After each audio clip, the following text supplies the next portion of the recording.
Como ¿Qué reparar onda, una raza? Aquí lavadora les cuando no traigo blaquea la puerta. el motivo de por qué la lavadora de la Whirlpool no funciona.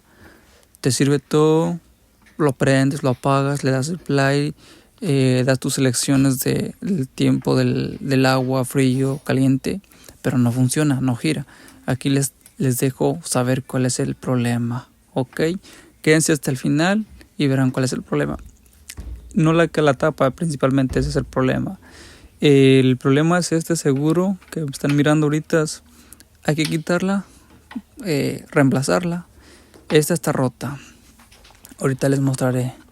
Esta es la que yo voy a cambiar, una nueva. Esta trae los dos cuernitos que les hace falta. Ahí verán, mira, está entera, ¿ok? Hay que ponérsela como la quitamos. Mira, está rota. Entonces, proseguimos a cambiarla, es fácil y sencillo. Y ya, como verán, le vamos a dar le vamos a dar play y ahí está girando. Ahí está la luz del candadito, entonces la lavadora está trabajando al 100. Y así de fácil es, te ahorras, no sé, la verdad $400, $600 de la lavadora o el mecánico que te la arregle.